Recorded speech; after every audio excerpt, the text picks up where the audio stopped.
सबसे पहले यह प्रश्न उठा है कि वैशाख पूर्णिमा 11 तारीख को है, तो उस दिन कोई स्पेशल प्रोग्राम का आयोजन किया है क्या, ऐसा प्रश्न पूछा गया।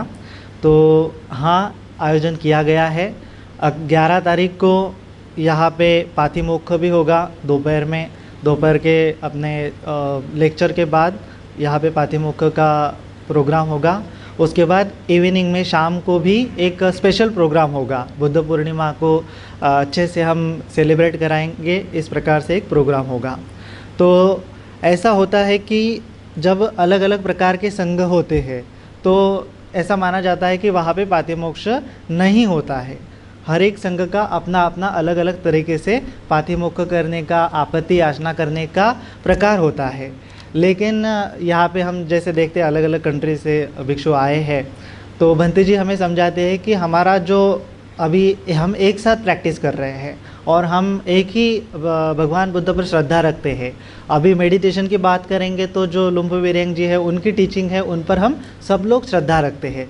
तो हमारा पूरा मतलब हमारा गोल जो है गुरु सा समाधि सीखने का वगैरह, तो इसमें हम नाना संघ होने की बजाय एक ही संघ के जैसे हो रहे हैं। इसीलिए हम पातिमुख्य करने के लिए मतलब योग्य है ना। इन्होंने अपने जो बड़े गुरुजी है उनके जो उनसे ज्येष्ठ भिक्षु है उनसे भी वार्तालाप किया है कि क्या हम अलग अलग संघ का एक साथ पातिमुख्य कर सकते हैं। तो उन्होंने भी कहा है कि हाँ, हम अलग अलग संघ का एक साथ पातिमुख्य कर सकते हैं अगर वे एक ही तरह का जो ट्रेडिशन जो है फॉलो करते हैं। तो इस प्रकार से इसीलिए हम पातिमुख्य करेंगे, ऐसा हमें भंती जी ने समझाया है। और वैशाख पूर्णिमा के दिन शाम को भी प्रोग्राम होगा, इस प्रकार से कहा है। तो सबसे पहला प्रश्न यह है नींद के बारे में है या फिर आलस्य के बारे में हम कह सकते हैं। कि किसी का प्रश्न यह है कि जब वो ध्यान करते हैं तो उनको जैसे नींद आने के जैसा लगता है। तो नींद आने के जैसा लगता है, किंतु वहाँ पे उनको जैसे तरंगे बोल सकते हैं, उसको वाइब्रेशंस बोल सकते हैं, रैप्चर के जैसा उनको एक अनुभव होता है जब वो उस अवस्था में होते हैं। एक ऐसे सम्मोहन की अवस्था बोल सकते हैं, ट्रांस की अवस्था बोल सकते हैं। तो उनका प्रश्न यह है कि क्या यह भवांग की अवस्था है या फिर मतलब या फिर और कुछ है, या फिर मुझे नींद का जैसा फील होता है, तो कैसे वैसे भेद करें। तो अजान आंसर देते हैं कि प्रश्न का उत्तर देते हुए बोलते हैं कि मेडिटेशन में क्या होता है, दरअसल स्लीप आना मतलब नींद आना एक आम बात है, हमें नींद आती रहती है। तो मेडिटेशन करते वक्त हमें बहुत बार कैसा होता है कि जब हम मेडिटेशन कर रहे होते हैं तो हमें डुलकी लग जाती है या फिर झपकी लग जाती है, हम झट से उठ जाते हैं, फिर से डुलकी लग जाती है। तो इस प्रकार की अगर हमें नींद आ रही है मेडिटेशन करते वक्त, तो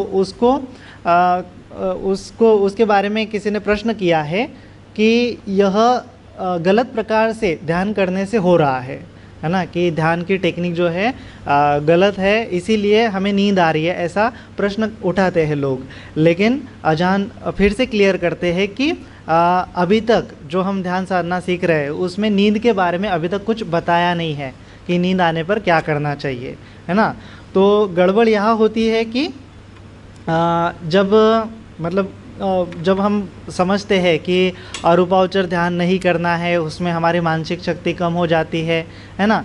तो उस वक्त क्या होता है, हमें थकान सी लगती है, ध्यान करने के बाद थोड़ा सा थकान सा लगता है। तो वह क्या होता है, जब हम अरूप ध्यान करते हैं समझो, तो उस समय में बोला गया है कि मानसिक शक्ति कम हो जाती है। जब हम रूप ध्यान करते हैं तो मानसिक शक्ति बढ़ती है। मानसिक शक्ति जब बढ़ेगी तब नींद नहीं आएगी, है ना। और मानसिक जब शक्ति घटेगी तब क्या होगा, नींद आएगी, हम थक जाएंगे या फिर चित्त भावांग में चला जाएगा। तो जब हमारी मानसिक शक्ति कम होती है तो तब हमें थकान सा लगता है। तो एक थकान अलग है मेडिटेशन करने के बाद आती है, और नींद अलग है जो मेडिटेशन करने के बाद आती है, या फिर मेडिटेशन के पहले आती है नींद, है ना। और थकान जो है मेडिटेशन करने के बाद आती है। ये अंतर हमें स्पष्ट करना है। अभी भंती जी हमें नींद के बारे में विस्तार से बताएंगे कि जो ध्यान करते करते या फिर ध्यान करने से पहले ही नींद आ जाती है ना। और थकान का मतलब क्या है, ध्यान करने के बाद मन थक जाता है, इस प्रकार से। ये क्यों हो रहा है, तो वो गलत प्रकार से ध्यान करने से होता है है ना, जो गलत प्रकार से ध्यान यानी फिर अरूप ध्यान ऐसा बोल सकते हैं, तो वो विस्तार से हमें आगे बताएंगे। But if it's not possible, then endure it. Try to endure it and ignore it. Try to Just ignore keep it. enduring. Yes. Push yourself through that dropping state. Thank you Bhante ji. So अभी आलस्य के बारे में अगर हम समझेंगे, नींद आने के बारे में अगर समझेंगे, तो ध्यान करते वक्त नींद इसलिए आती है क्योंकि कभी कभी हमारी नींद पूरी नहीं होती, कभी कभी हम सुबह उठ जाते हैं, तो जिसके चलते हमारी नींद पूरी नहीं होती। ज़्यादा काम करने से, चलने से भी हमें क्या होता है, थकान से महसूस होती है और फिर नींद आ सकती है।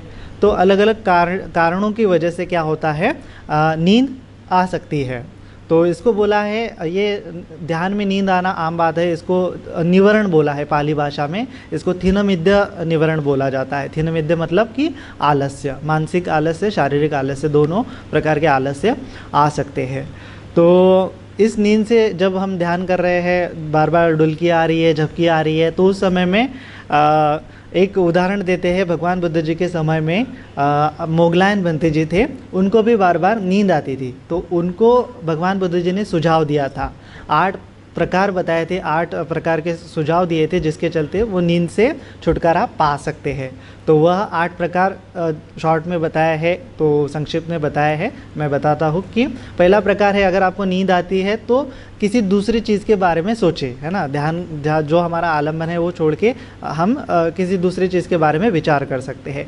दूसरा प्रकार है कि हम धम्म के बारे में भी चिंतन मनन कर सकते हैं। अगर हमें नींद ज़्यादा आती है तो धम्म के ऊपर कुछ चिंतन मनन कीजिए, भगवान बुद्ध जी के बारे में, धम्मा के बारे में सोच सकते हैं।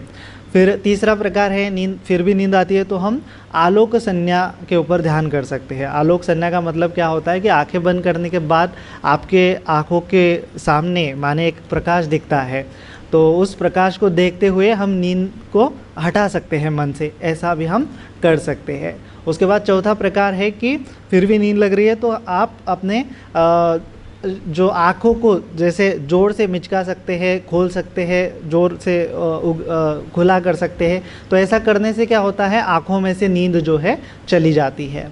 फिर पांचवा प्रकार बताया है कि हम उस समय में हमारे पूरे शरीर को भी फील कर सकते हैं। हमारे आलम्बन को छोड़ के हमें हमारा पूरा ध्यान जो है शरीर के जो अलग अलग संवेदना हो रही है उस पर हम लेके जा सकते हैं। ऐसा करने से भी नींद गायब हो जाती है।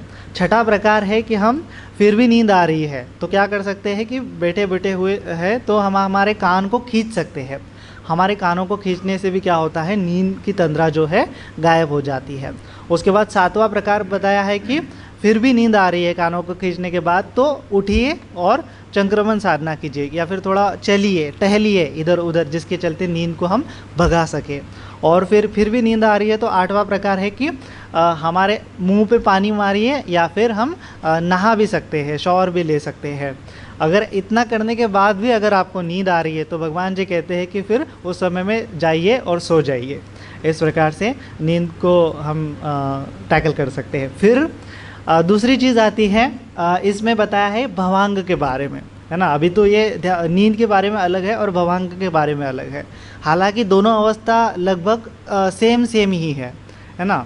तो भवांग में भी क्या होता है कि हम माने बैठे हैं और शरीर भी हिल नहीं रहा है लेकिन हम सो रहे हैं, इस प्रकार से भी हो सकता है। और उसमें क्या होता है कि हमें ना तो कोई आवाज़ सुनाई देती है, ना तो कोई विचार आता है, ना तो कोई दृश्य दिखता है, कुछ नहीं, ऐसी अवस्था में। और उस समय में हमें थोड़ा हल्का सा एक सेंसेशन, वाइब्रेशंस बोल सकते हैं, धारा प्रवाह बोल सकते हैं, हल्का हल्का हमें अनुभव होता रहता है। तो भवांग में चित्त जाता है, ये आम बात है ना। तो भंते जी बोलते हैं कि अगर आपका चित्त की शक्ति कम है तो क्या होता है कि हम भवांग में हमारा चित्त बार बार भवांग में गिर जाता है। शक्ति ज़्यादा है चित्त की तो वो भवांग से ऊपर उठता है। तो हमें ध्यान रखना है कि हमारे माइंड की शक्ति कैसी है। और फिर अगर आप उसको रोकना चाहते हैं तो क्या होता है कि जब भी हम भवांग में जाता है हमारा चित्त, जैसे वितर्क विचार छूटते चले जाते हैं और हमारा चित्त भवांग में जाता है, तो उस समय में जब भी वो भवांग में एंट्री करता है, प्रवेश करता है, उस समय में कुछ तो भी आपको एक चित्र दिखता है आंखों के सामने, या कोई विचार रहता है, या फिर कोई आवाज़ आपको सुनाई देती है। तो भंती जी ने बताया है कि उस आवाज़ के प्रति सजग हो जाओ, या फिर जो दृश्य दिख रहा है उसके प्रति सजग हो जाओ कि हाँ, मेरे माइंड में, मेरे मन में अभी ये दृश्य चल रहा है। उसको पकड़ के हम क्या कर सकते हैं, होश में आ सकते हैं।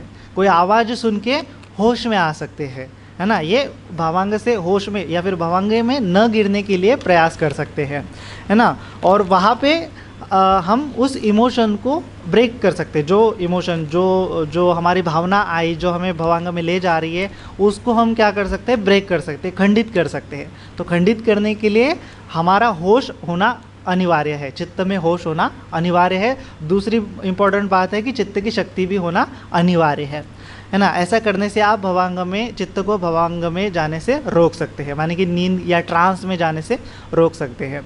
और फिर नहीं हो रहा है आपसे ऐसा प्रयास, तो कोई दिक्कत नहीं, है ना। आपका चित्त भवांग में जाने दो, माने कि तंद्रा की अवस्था में जाने दो, कोई दिक्कत नहीं है।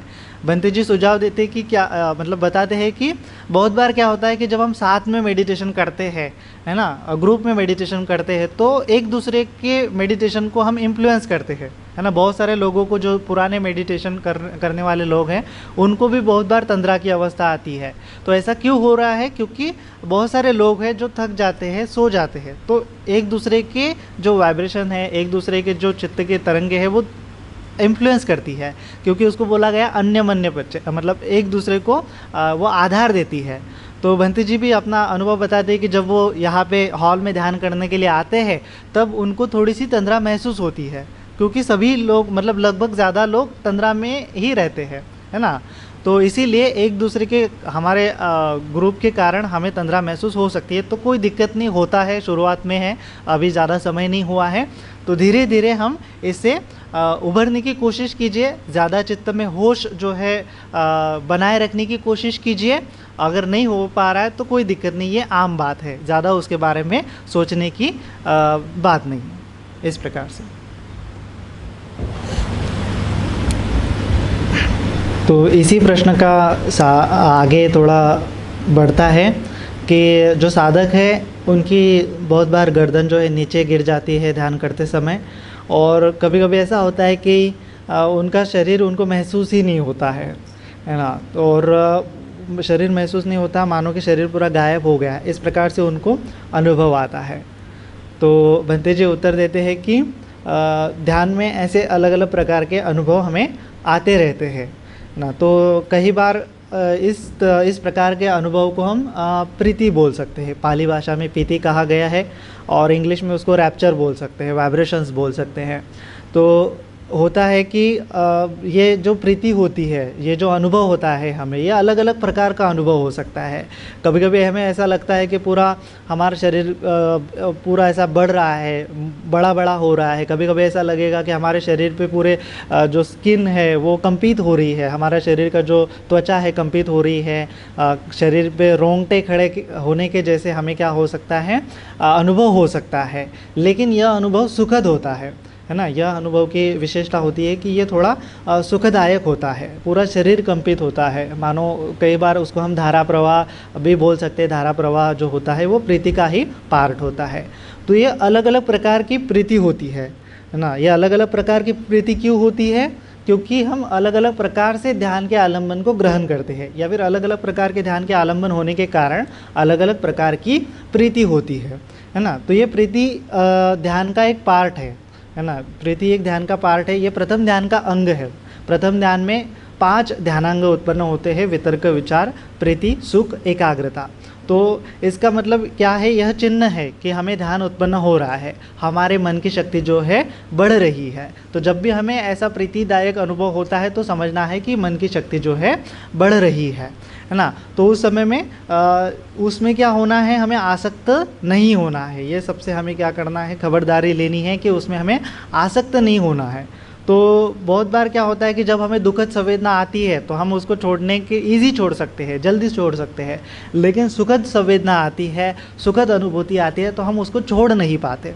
तो कैसे छोड़ेंगे प्रीति को? तो भंती जी एक तरीका बताते हैं कि प्रीति के मन को प्रीति के परे ले जाओ, मन को प्रीति के परे ले जाओ और मानो ये प्रीति ऐसे मन से बाहर है या फिर मन प्रीति के अंदर है। इस प्रकार से अगर आप प्रीति अलग है, मन अलग है, ऐसा अनुभव करेंगे तो ये जल्दी से उसको मन से छूटने के लिए या फिर उसको अनित्य का बोध हमें जल्दी हो जाएगा कि वो जल्दी से मन से निकल जाएंगी, है ना। क्योंकि हमारा लक्ष्य जो है प्रीति को उत्पन्न करना नहीं है, ये केवल ध्यान का पहला अंग है। तो हमें फिर जब जैसे ही हम प्रीति को छोड़ देंगे वैसे हम द्वितीय ध्यान में चले जाएंगे और फिर हमारी प्रीति सुख और ज़्यादा गहरी हो जाएंगी अगर हम तृतीय ध्यान में जाते हैं।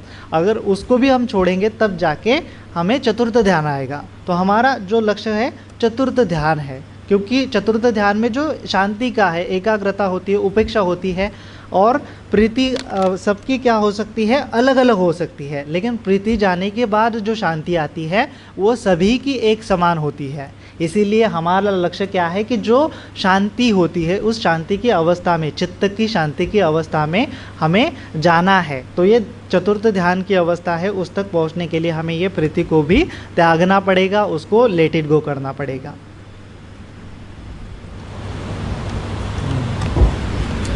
तो पहला प्रश्न था कि कोई साधक है वो जब ध्यान करते हैं तो एकदम उनको अच्छा महसूस होता है, एकदम शांति महसूस होती है और शांति महसूस होती है और वो जब भवांग के अवस्था में जाने वाले होते हैं तब उनको कुछ देवता लोगों के जैसे दिखते हैं, उनको ड्यूरियन की तस्वीर दिखती है और मानो वो उस तस्वीर में घुस रहे हैं, उस देवता के मुंह में घुस रहे हैं। तो ऐसा एकदम उनको अच्छा अनुभव आता है। तो वह पूछ रहे हैं कि मुझे दिखाई दे रहा है, यह क्या है? तो बंते जी बोलते हैं कि यह कुछ नहीं है, ये केवल खुले आंखों से आप सपना देख रहे हैं, माने कि डे ड्रीमिंग कर रहे हैं, है ना। तो ऐसा कुछ नहीं है। ऐसे ध्यान करने के बाद या फिर जब हम भवांग में जाने वाले होते हैं तो उस समय में हमें ऐसे कुछ चित्र दिख सकते हैं, कुछ नज़ारे दिख सकते हैं जिसके चलते हमें लगेगा कि हम उस अवस्था में जा रहे हैं, लेकिन ऐसा कुछ होता नहीं है। जब हम क्या होते हैं कि जब हम ऐसे हमें दृश्य दिखाई देते हैं उसके बाद हम मतलब सो जाते हैं, मतलब भवांग में जाते हैं और फिर जब वहाँ से उठते हैं तो फिर से हमें वो तस्वीर वगैरह सपने के जैसा जो है हमारे आँखों के सामने चालू होता है। तो ये भवांग की अवस्था जो होती है मन की हमेशा रहती है, जैसे कि बोलते हैं कि मरने के बाद भी होती है, जन्म के पहले भी हम मतलब भवांग की अवस्था वहाँ पे रहती है। तो मन जो है इस अवस्था में जाना, बाहर निकलना आम बात है क्योंकि ये मन की सहज अवस्था है ना। तो बहुत सारे लोगों को ये ऐसे दृश्य दिख सकते हैं। बहुत सारे लोग तो क्या हो सकता है मतलब भवांग की अवस्था में माने वो नींद में चल रहे हैं वैसा वो चल भी सकते हैं, ऐसे ऐसे भी अनुभव होंगे। तो यह क्या है, बिल्कुल ही आम बात है, उसको ज़्यादा हमें उसके बारे में विचार नहीं करना चाहिए और हमारा ध्यान जो है हमारे आलम्बन पर देना चाहिए और हमें ध्यान पे फोकस करना चाहिए। बुद्ध का स्मरण जो है हमें करना रहे। Standing, not walking, that's okay. Just bring your arouse your sense of awareness first before you start walking. This is adjusting voice. दूसरा प्रश्न यह सामने आता है कि जब कोई पूछ रहे हैं कि ये जो हम वॉकिंग मेडिटेशन करते हैं या फिर चंक्रमण ध्यान करते हैं तो उसमें जो बुद्धो का हम जाप कर रहे हैं वह जाप क्या कंटिन्यू जब जैसे जितना देर हम चल रहे हैं उतनी देर करना है क्या, ऐसा प्रश्न पूछा गया है। तो बंती जी बताते हैं कि चंक्रमण ध्यान करने के लिए हमें सबसे पहले 2 पॉइंट डिसाइड करने हैं कि एक चंक्रमण साधना शुरू करने का जो एक पॉइंट है और एक ख़त्म होने का दूसरा पॉइंट है। तो हमें हमारा जो रास्ता है वो डिसाइड करना चाहिए और फिर जैसे ही हम चंक्रमण चालू करते हैं तो जो अंतिम पॉइंट है, जो बिंदु है, वहाँ पे हमें क्या करना है, रुकना है ना, रुकना है और फिर हमें मुड़ना है, टर्न लेते हैं। तो उस समय में क्या करना है, जैसे ही हम रुकेंगे तो हमें हमारा जो बुद्धो का जो स्मरण करना है वो भी रोक देना है ना। और उस समय फिर पूरी तरह से होश में आना है, पूरी तरह से माइंड से खाली कर देना है, पूरा जो मन है पूरा खाली कर देना है। मन में कुछ विचार नहीं, मन में कुछ बुद्धों का स्मरण नहीं, कुछ संवेदना नहीं, जस्ट वर्तमान में मन को लेके आना है, होश में लेके आना है। और फिर पूरी तरह से सावधानी के साथ टर्न करना है, मुड़ना है। और फिर से जैसे ही हम मुड़ेंगे तो उस समय में भंते जी सुझाव देते हैं कि हमें थोड़ी देर रुकना चाहिए, हम वर्तमान में है कि नहीं ऐसे जानना चाहिए, और फिर वॉकिंग मेडिटेशन करना चाहिए। बहुत बार क्या होता है कि जैसे ही हम चलते हैं बुद्धों का स्मरण भी चालू रहता है और हमारे मन में अलग अलग प्रकार के विचार भी चालू रहते हैं। तो अलग अलग प्रकार के विचार जब चालू रहते हैं तब हम जब मुड़ते हैं तो हमें पता ही नहीं चलता कि हम मुड़ रहे हैं, हमें पता ही नहीं चलता कि हमारा बुद्धों का स्मरण हो रहा है। तो इसीलिए यह टेक्निक बताई जाती है कि जैसे ही आपका जो संक्रमण रास्ता है वो ख़त्म होता है, उस समय में हमें रुकना चाहिए। रुकने के बाद होश में आना चाहिए कि हाँ मैं चल रहा था, अभी मैं यहाँ पे खड़ा हूँ। और जो बुद्धों का स्मरण भी उस समय में नहीं करना है, कोई विचार भी नहीं करना है, कोई संवेदना भी नहीं देखनी है। फिर एकदम पूरे वर्तमान के साथ होश के साथ मुड़ना है, फिर से शांति को महसूस करना है।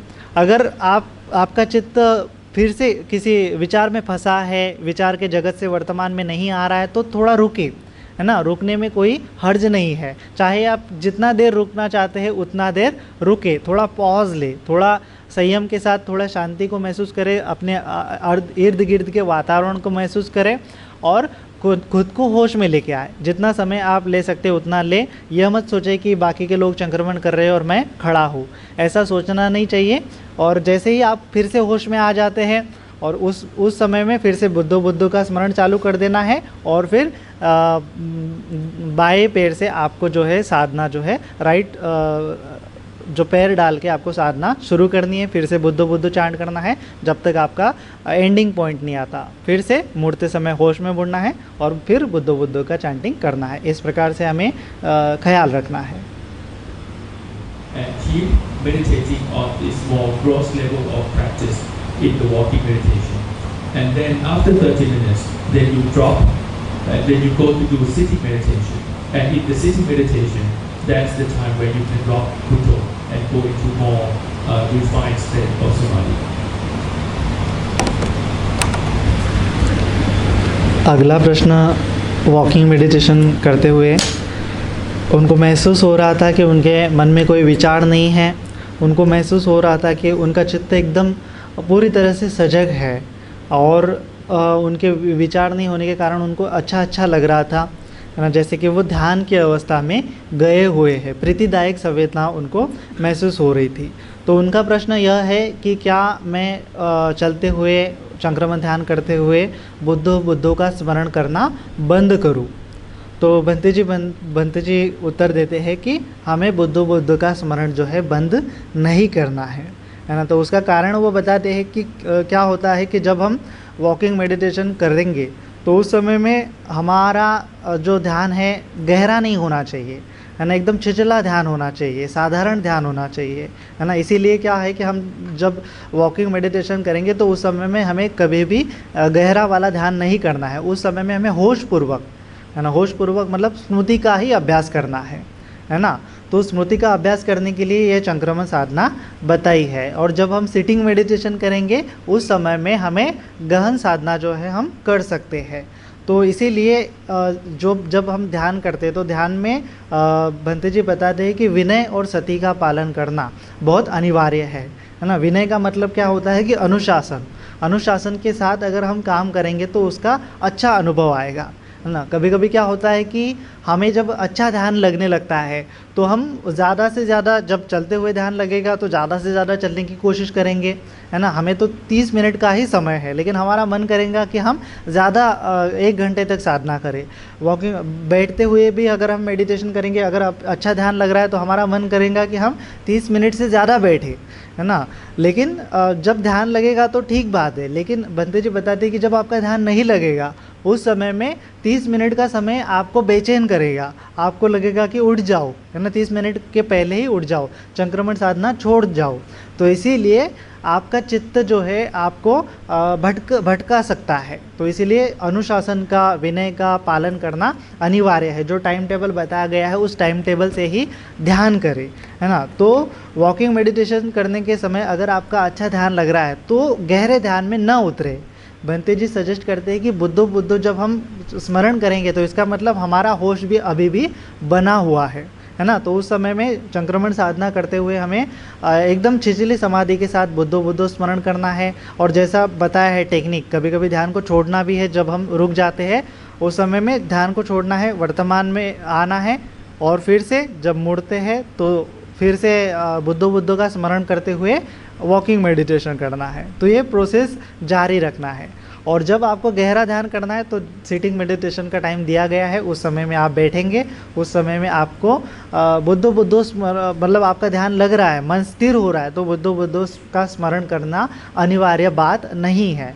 ये जो दो बातें हैं आपको समझनी है, और इसके साथ साथ जो अनुशासन है और स्मृति है बनाए रखना है। अगला प्रश्न भी पिछले प्रश्नों के समान ही बंते जी बोल रहे हैं कि हमें आया है। कुल मिला के 3 लोगों के प्रश्न जो है एक समान ही दिखाई देते हैं कि किसी को प्रकाश दिखा है, किसी को कोई देवता के जैसा दिखा है। तो यह क्या है कि अन्यमन्य मतलब एक दूसरे को क्या कर रहे हैं, हम प्रभावित कर रहे हैं। क्योंकि हम ग्रुप में साधना कर रहे हैं तो एक दूसरे के अनुभव लगभग एक समान ही हो सकते हैं, और ऐसा ही हुआ है ना। अगला प्रश्न इस प्रकार से है कि कोई साधना कर रहे साधक, उनको जब वो साधना करते हैं तो अपने माथे पर ध्यान देते हैं, अपने माथे पर ध्यान देते हैं तो उनको क्या होता है, एक प्रकाश के जैसा, एक चंद्रमा के प्रकाश के जैसा एक दिखाई देता है, गोल गोल प्रकाश दिखाई देता है। और जैसे वो उसको ध्यान देते हैं तो वो प्रकाश उनके करीब आने लगता है, ऐसा उनको अनुभव होता है। तो बंते जी इस पर उत्तर देते हैं कि ऐसे अनुभव आना तो एक आम बात है। जैसा हम देख रहे हैं, जो चर्चा चल रही है उसके बाद उसमें हमें पता ही चला है कि ऐसे ध्यान में अनुभव आना आम बात है। तो उस समय में क्या करना है, बंते जी बोलते हैं कि यह केवल मन की आभा मात्र है ना, ये रियलिटी नहीं है, ये चित्त नहीं है, ये केवल मन में उत्पन्न हुआ एक संस्कार कह सकते हैं, एक विचार कह सकते हैं, एक वितर्क कह सकते हैं, जो हमें क्या कर सकता है, अगर हम उस पर ध्यान देंगे तो वो अलग अलग प्रकार से आपको दिखाई देगा।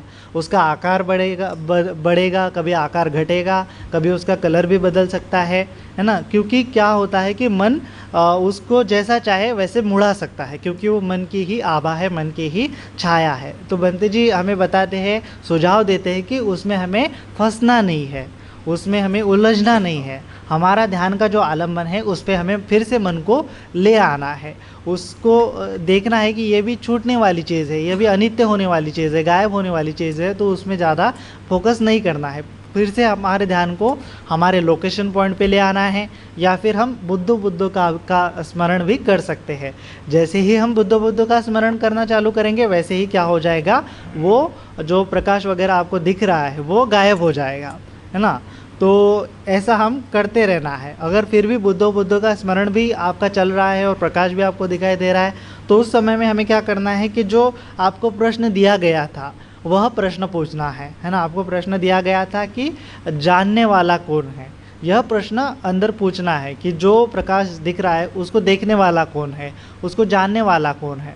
और जैसे ही हम ये प्रश्न पूछेंगे, जानने वाले की तरफ अगर हमारा मन जाएगा तो वो जो प्रकाश आपको दिख रहा है, कुछ भी आपको महसूस हो रहा है, वो गायब हो जाएगा, है ना। तो इस प्रकार से हमें हमारे चित्त की शांति पर फोकस करना है, मन की शांति, मन की एकाग्रता, इस पर फोकस करना है, ना कि जो दिख रहा है उस पर फोकस करना है। क्योंकि जो दिख रहा है, जो अनुभव हो रहा है, उसमें ही अगर हम आसक्त होते रहेंगे, मतलब उसमें घुसने की कोशिश करेंगे, उसको बार बार उत्पन्न हो ऐसा करने की कोशिश करेंगे, तो हम ध्यान से भटक जाएंगे, है ना। तो हमारा ध्यान क्या है, ध्यान का लक्ष्य क्या है, उद्देश्य क्या है कि मन की शांति को पाना।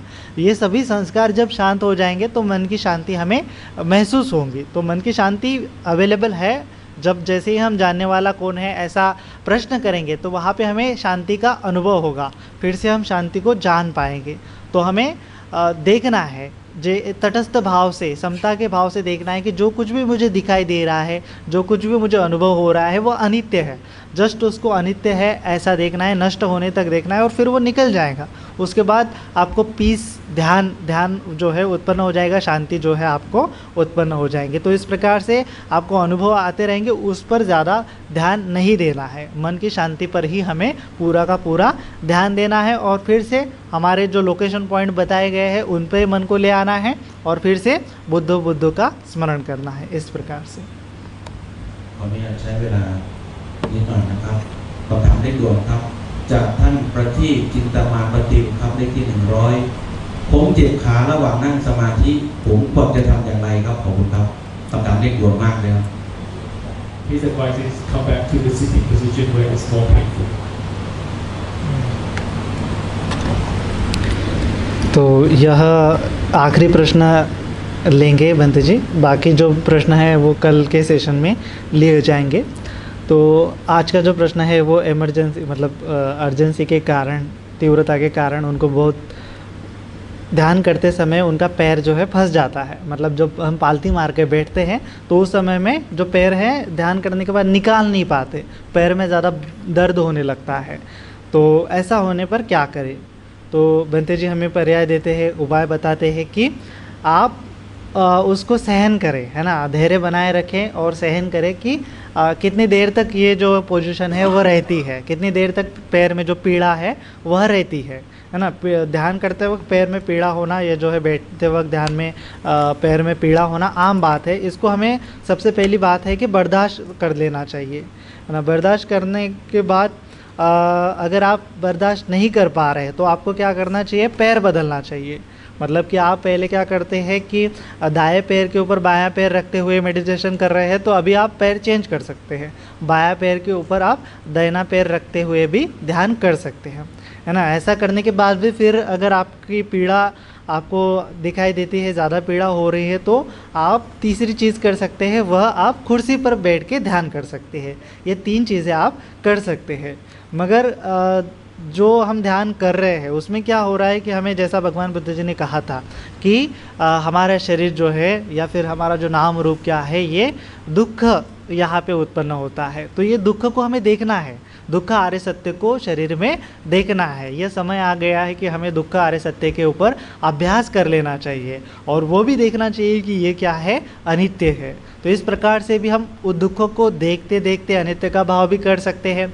तो अच्छी बात है कि अगर आप उसको दुख है ना, दुख आर्य सत्य है ऐसा देखते हुए ध्यान करेंगे और फिर वो नष्ट होने तक ध्यान करेंगे तो आपको वो दुख पूरी तरह से ख़त्म भी हो जाएगा, अगर आप धैर्य के साथ साधना करते हैं तो।